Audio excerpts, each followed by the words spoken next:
यह काने है जादुई बीजों की, जिनके उगने पर वो पृथ्वी और राक्षस लोग के बीच रास्ता बनाते हैं। राक्षस पृथ्वी पर आकर इंसानों को मारने और तबाही मचाने लगते हैं। वहाँ के राजा एक राक्षस को मारकर उसके दिल को पिघलाकर एक जादुई क्राउन बनाते हैं, जिससे सभी राक्षसों को निमंत्रण में रखा जा सके। वो राजा उन राक्षसों को वापस अपनी दुनिया में भेज देता है और उस जादुई पेड़ को काट देता है। बहुत सालों बाद वो जादुई बीज फिर से उग आते हैं और वो राक्षस भी फिर से धरती पर आ जाते हैं। सो हे गाइस, मैं मनीष और मैं जिस मूवी को एक्सप्लेन करने वाला हूँ उसका नाम जैक द जायंट स्लेयर है, जो रिलीज ईयर 2013 में हुई थी। मूवी की शुरुआत जैक नाम के लड़के से होती है। जैक हमारी मूवी का मुख्य कैरेक्टर है। जैक को राक्षस और बहादुरी की कहानियां सुनना बहुत पसंद है। उसके पिता रोज रात को उसे राजा इरिक और राक्षसों की कहानी सुनाते थे। कहानी जादुई बीजों की है, जिसे पादरियों ने एक गमले में उगाया। उन्होंने सोचा ये बीज हमें स्वर्ग में ले जाएंगे और परमेश्वर से मिलाएंगे। धरती और स्वर्ग के बीच था ऐसा स्थान जहाँ रहते थे राक्षस शैतान। उन बीजों से उगे पौधों के द्वारा वे राक्षस धरती पर आ गए और तबाही करने लगे, इंसानों को मारकर खाने लगे। तब राजा इरिक ने पादरियों को बुलाया और राक्षसों को नियंत्रित करने का उपाय ढूंढने को कहा। पादरियों ने एक राक्षस का दिल तंत्र मंत्र से पिघलाकर राजा इरिक के सिर का ताज बनाया। राजा इरिक ने जब ताज अपने सिर पर पहना तब सभी राक्षसों ने उनकी गुलामी स्वीकार की। राजा इरिक ने उन सबको फिर से भेज दिया राक्षस लोक में। धरती और स्वर्ग के बीच अब भी है वो स्थान। राजा इरिक ने धरती और राक्षस लोक के बीच का रास्ता तोड़ा और अपने राज्य में शांति कायम की। राजा ने बाकी जादुई बीज अपने पास रख लिए। जब राजा की मृत्यु हुई तो पादरियों ने वो ताज और जादुई बीज राजा एरिक के साथ ही दफना दिए। यही कहानी एलिजाबेथ, जो कि शाही खानदान की राजकुमारी है, वह भी अपनी माँ से रोज रात को कहानी सुनती है। फिर हमें 10 साल के बाद का सीन दिखाया जाता है। जैक अपना घोड़ा और गाड़ी बेचने शहर जाता है। शहर में एक नाटक चल रहा होता है। जैक भी उसे देखने लगता है।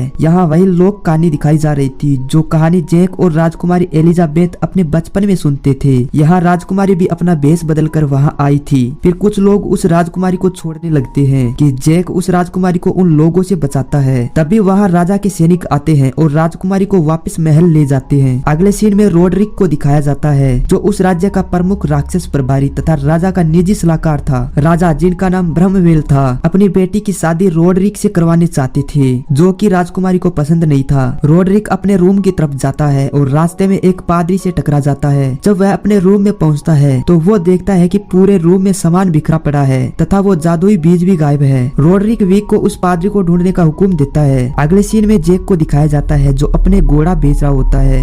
वह पादरी जैक के पास आता है और घोड़े के बदले 10 सिक्के देने की बात कहता है। जैक मान जाता है। फिर पादरी कहता है कि सिक्के मेरे पास यहाँ नहीं है, वो प्रार्थना घर में है। पादरी सिक्के के बदले वो जादुई बीज जैक को दे देता है और उसे कहता है कि तुम इनका ध्यान रखना और इन्हें भिगोना मत। कल प्रार्थना घर आकर इनके बदले अपने 10 सिक्के ले लेना। पादरी घोड़े पर बैठकर चला जाता है। अगले सीन में जैक और उसके अंकल को देखते हैं। जैक का अंकल जैक को बीजों के बदले घोड़े को बेचने की बात पर डांट रहे होते हैं और टेबल पर रखे बीजों को जमीन पर फेंक देते हैं। जैक जमीन पर से बीज उठाने लगता है, लेकिन एक बीज रह जाता है और लकड़ी के एक छेद से जमीन पर गिर जाता है। इधर राजा ब्रह्मवेल राजकुमारी एलिजाबेथ को आज सुबह की गई बेवकूफी के लिए डांट रहे होते हैं और उसे महल में रहने का आदेश देते हैं, जिससे नाराज होकर राजकुमारी वहाँ से चली जाती है। फिर हम रोडरिक को देखते हैं। पादरी पकड़ा जाता है तथा रोडरिक और वीक उस पादरी से उन जादुई बीजों के बारे में पूछते हैं, लेकिन पादरी उसे कुछ नहीं बताता है और रोडरिक पादरी को मार देता है। फिर हम राजकुमारी को घोड़े पर बैठे देखते हैं। राजकुमारी रास्ता भटक जाती है और जैक के घर आ पहुंचती है। तभी बारिश शुरू हो जाती है और बिजलियां कड़कने लगती है। जैक राजकुमारी को पहचान जाता है। राजकुमारी भी जैक को पहचान जाती है। राजकुमारी जैक को सुबह उन बुरे लोगों से उसे बचाने के लिए थैंक्स बोलती है और घर से भागने का कारण भी बताती है। जैक उसे एक पुस्तक देता है जो वो बचपन से पढ़ता आ रहा है। तभी हम देखते हैं कि जमीन पर गिरे उस जादुई बीज को पानी मिल जाता है और वो अंकुरित होने लगते हैं और जैक के घर के नीचे से एक बहुत बड़ा पेड़ उगने लगता है। जैक का घर भी उसमें अटक जाता है और आसमान की ओर जाने लगता है। जैक राजकुमारी को उस घर से निकालने की कोशिश करता है, लेकिन वो नहीं निकल पाता और फिसल जाता है और जमीन पर आकर गिरता है। अगली सुबह जब जैक की आंख खुलती है तो वो अपने सामने राजा और उसके शाही दस्तकों को देखता है। शाही दस्तक उसे पूछते हैं कि तुम्हारे पास राजकुमारी का शाही कंगन कैसे आया। जैक उन्हें सारी बात बताता है। राजकुमारी को वापस लाने के लिए राजा अपने कुछ लोगों को ऊपर भेजने के लिए तैयार करता है, जिसमें जैक और रोडरिक भी साथ जाते हैं। जैक, रोडरिक, एलमोट, वीक और कुछ सैनिक उस विशाल पेड़ पर चढ़ना शुरू करते हैं। जैक को ऊंचाई से डर लगता है, जिसे निकालने के लिए एलमोंटा का साथी उसे एक तरीका बताता है। सभी ऊपर चढ़ते जा रहे थे। रात का समय था। तभी कुछ सैनिक फिसल जाते हैं और रस्सी से लटक जाते हैं। रोडरिक रस्सी काटकर उन्हें नीचे गिरा देता है और एलमोंट को बताता जाता है कि रस्सी टूट गई। अगली सुबह हम देखते हैं कि वो सब राक्षस लोग पहुंच जाते हैं जो आसमान के ऊपर बादलों में बना हुआ है, जहाँ राक्षसों के मुंह से बने पत्थरों से पानी गिर रहा है। तभी उन सभी को जैक का घर दिखाई देता है जो लगभग टूट चुका होता है। रोड्रिक जैक को अकेला पाकर उन जादुई बीजों को छीन लेता है और अपना मुंह बंद रखने की धमकी देता है। जैक एक जादुई बीज छुपाकर अपने लॉकेट में रख लेता है। फिर वो राजकुमारी के द्वारा बनाए निशानों को देखकर उनका पीछा करने लगते हैं और दो भागों में बंट जाते हैं। रोड्रिक और विक एक तरफ तथा दूसरी तरफ जैक, एलमोंड और उनका एक साथी जाते हैं। एलमोंड को कुछ भेड़ें दिखाई देती है जिन्हें वह पकड़कर अपनी भूख मिटाना चाहता था। जैसे ही वो तीनों उन भेड़ों को पकड़ने के लिए जाते हैं, जैक और एलमोंड का एक साथी एक जाल में फंस जाते हैं जो कि राक्षसों ने शिकार के लिए बिछाया था। एलमोंड उस जाल को काटकर उन दोनों को बाहर निकालने लगता है। तभी एक बहुत बड़ा लंबा चौड़ा दानव झाड़ियों से निकलकर बाहर आता है और उन्हें ढूंढने लगते हैं। एलमोंड और उसका साथी पेड़ और पत्थरों के पीछे छुप जाता है और जैक अपनी सांस रोककर पानी के अंदर छुप जाता है। वह राक्षस एलमोंड के साथी को पकड़ लेता है। यह देखकर एलमोंड अपने साथी को बचाने आता है और वो भी पकड़ा जाता है। वो दानव उन दोनों को उठाकर जाने लगता है। जैक उसका पीछा करने लगता है। इधर हमें विक और रोड्रिक को दिखाया जाता है जो आपस में बातें कर रहे होते हैं। तभी पीछे से एक विशाल दानव विक को उठाकर खा जाता है। तभी वहाँ एक और दानव आता है और जैसे ही रोड्रिक को उठाने लगता है, रोड्रिक राजा एरिक का ताज उनके सामने कर देता है जिससे वो दानव डर जाते हैं। अगले सीन में हम जैक को देखते हैं जो उस दानव का पीछा करते हुए उनकी गुफा तक पहुंच जाता है। जैक देखता है कि चारों तरफ नदी, झरने और पहाड़ों से घिरा हुआ एक राक्षस के आकार का दरवाजा होता है। जैक अंदर घुस जाता है जहाँ पर दो मुँह वाला राक्षस जो उन सभी राक्षसों का सरदार था, राजकुमारी एलिजाबेथ से उसके साथ आए अन्य लोगों तथा यहाँ आने के रास्ते के बारे में पूछता है। वह दो मुँह वाला राक्षस उसकी गंध से पहचान जाता है कि यह राजा एरिक के खानदान की है। फिर एक दानव एलमोंड और उसके साथी को लेकर जाता है जिस पर उनका सरदार उसे शाबाशी देता है और उन दोनों से उनके अन्य साथी और उस रास्ते के बारे में पूछता है जिससे वो सब यहाँ तक आए हैं। न बताने पर दो मुँह वाला राक्षस एलमोंड के साथी को खा जाता है। दो मुँह वाले दानव और उसके राक्षस साथी के बीच राजकुमारी को खाने के लिए छीना झपटी हो जाता है। तभी रोड्रिक उन दोनों राक्षसों के साथ उस जादुई ताज को लेकर उस गुफा में पहुंचता है और सभी दानव उसे अपना राजा मान लेते हैं। रोड्रिक उन दानवों को आगे का प्लान बताता है कि वो कल धरती पर जाकर उसके सारे देशों पर कब्जा कर लेंगे और सभी दानव आजादी से जीवन जी सकेंगे। रोड्रिक एलमोंड और राजकुमारी को एक राक्षस को देखकर सांप के भोजन में पकाने के लिए आदेश देता है। उस दानव को एलमोंड और राजकुमारी को देखकर जैक भी छुपकर उस रसोई घर में घुस जाता है। वह राक्षस एलमोंड को आटे पर लेटाकर उसको रोल कर देता है और उसे चूल्हे पर पकाने के लिए चढ़ा देता है। जैक मौका पाकर एलमोंड को अपनी तलवार पकड़ा देता है। जैक रस्सी के सहारे ऊपर चढ़ जाता है और वो राक्षस जैसे ही उस राजकुमारी को काटने वाला होता है, जैक ऊपर टंगे एक चाकू को उठाकर उस दानव की पीठ में गोफ देता है और वो दानव दर्द के मारे झटपटाने लगता है और जाकर एक दीवार से टकरा जाता है और चाकू उसके आर पार हो जाता है और वो दानव वहीं मर जाता है। एलमोंड भी उस आटे को रोल को काट कर बाहर आ जाता है और जैक को इसके लिए शाबाशी देता है और रोड्रिक की गद्दारी के बारे में बताता है। फिर हमें धरती का सीन दिखाया जाता है। राजा और उसके सैनिकों ने उस पेड़ के चारों ओर तंबू तान लिए हैं और राजकुमारी के लौटने का इंतजार कर रहे हैं। राजा बरमवेल अपने सेनापति को बुलाता है और उस पेड़ को काटने और न काटने के बारे में उसकी विचार राय लेता है। सेनापति उस पेड़ से धरती पर आने वाले दानवों की आशंका बताता है और उनके द्वारा किए जाने वाले विनाश और तबाही के बारे में राजा को अवगत करवाता है। फिर हमें रोड्रिक को दिखाया जाता है जो एक दानव को जैक, एलमोंड और राजकुमारी का रास्ता रोकने के लिए भेजता है। अगले सीन में हमें जैक, एलमोंड और राजकुमारी को दिखाया जाता है। राजकुमारी अपनी बेवकूफियों को सोचकर दुखी हो रही होती है कि जैक उसे दिलासा दे रहा होता है और उसके गुण और वो क्या कर सकती है उसके बारे में बताता है। फिर वो तीनों पानी के सहारे उस जादुई पेड़ की ओर चलने लगते हैं। रास्ते में सोते एक दानव को देखकर वो समझ जाते हैं कि इसे जरूर रोड्रिक ने भेजा होगा। उसे हटाने के लिए जैक को एक आइडिया आता है। जैक और एलमोंड मधुमक्खियों के एक छत्ते को लेकर उसके हेलमेट को खोलकर उसमें डालकर ढक देते हैं और इधर उधर भागने लगता है और झरने से नीचे धरती पर गिर जाता है और वहीं उसकी मौत हो जाती है और एलमोंड वहीं रुक जाता है ताकि वो रोड्रिक से वो ताज छीन सके और उस खतरे से उन सभी को बचा सके। एलमोंड राजकुमारी और जैक को नीचे भेजने लगता है। इधर मरे हुए राक्षस को देखकर राजा अपनी प्रजा की रक्षा के लिए उस जादुई पेड़ को काटने का आदेश दे देता है। जैक और राजकुमारी उस पेड़ से उतर रहे होते हैं। अगले सीन में हमें राक्षसों की सेना और रोड्रिक को दिखाया जाता है। एलमोंड उन्हें आता देखकर चुप जाता है और सही मौके का इंतजार करता है। रोड्रिक जैसे ही एलमोंड के नजदीक आता है, एलमोंड उस पर हमला कर देता है और दोनों के बीच फाइट होने लगती है। इसी बीच रोड्रिक के पास जो जादुई बीज की पोटली थी वही गिर जाती है। वो दोनों लड़ते लड़ते एक गुफा में घुस जाते हैं। सभी दानव मौका पाकर उस गुफा पर हथौड़ी से मारकर उसे फोड़ने लगते हैं। एलमोंड तलवार रोड्रिक के सीने में घुसा घुसा देता है और रोड्रिक मर जाता है। तो मुँह वाला दानव रोड्रिक के सिर से वो जादुई ताज निकालकर अपनी अंगुली में पहन लेता है और सभी राक्षसों का राजा बन जाता है। राजा ब्रह्मवेल के सैनिक नीचे से उस जादुई पेड़ की जड़ें काट देते हैं। एलमोट गिरते पेड़ को देखकर उस पर कूद जाता है। जैक और राजकुमारी सही सलामत धरती पर आ पहुंचते हैं। एलमोट भी पानी में कूद जाता है और बच जाता है। अगले सीन में हमें राजा ब्रह्मवेल को दिखाया जाता है। राजकुमारी एलिजाबेथ अपने पिता के पास आती है। राजकुमारी को देखकर राजा बहुत खुश होता है और जैक को उसे सही सलामत लाने के लिए धन्यवाद देता है और राजकुमारी को लेकर महल की ओर जाने लगते हैं। अगले सीन में 2 सिर वाले राक्षस को दिखाया जाता है जिसे वो जादुई बीज वाली पोटली गिर जाती है। वह राक्षस उनको पानी में फेंक देता है। वो बीज अंकुरित होते हैं और जादुई पेड़ उगने लगते हैं जिनसे लटक कर सभी दानव पृथ्वी की तरफ आने लगते हैं। जैक भी अपना घोड़ा लेकर जाने ही वाला होता है कि उसे पानी में राक्षसों के आने की परछाई दिखाई देती है। जैक अपना घोड़ा लेकर राजा को बताने के लिए उनके पीछे आता है। सभी राक्षस धरती पर पहुंच जाते हैं और राजा के सैनिकों को मारने लगते हैं। एलमोट किले में पहले से ही हमला करने के लिए तैयार रहता है। किले के चारों ओर पानी में तेल गिरवा देता है। राजा, राजकुमारी और जैक किसी भी तरह किले में घुसने में सफल हो जाते हैं। एलमोट किले के दरवाजे बंद करवाने लगता है और पानी में गिराए गए तेल में आग लगवा देता है। दानवों का सरदार उस आग में गिर जाता है और बचने की कोशिश करता है। वह दानव पानी के अंदर चला जाता है जहाँ उसे किले में घुसने का एक खुफिया दरवाजा दिखाई देता है। वह राक्षस उस तरफ तैर कर जाने लगता है। इधर सभी राक्षस मिलकर किले के दरवाजे को खोलने की कोशिश कर रहे होते हैं। एलमोट राजा को रोड्रिक के मरने और उस जादुई ताज के बारे में बताता है कि वो अब राक्षसों के पास है। राजा ब्रह्मवेल राजकुमारी को एक खुफिया रास्ते के बारे में बताता है और आकाश द्वीप जलाने का आदेश देता है ताकि अन्य देश के राजा उस खतरे की प्रति तैयार हो जाए। राजा राजकुमारी के साथ जैक को भेजता है। राजकुमारी और जैक के जमीन के भीतर बने खुफिया रास्ते से जाने लगते हैं।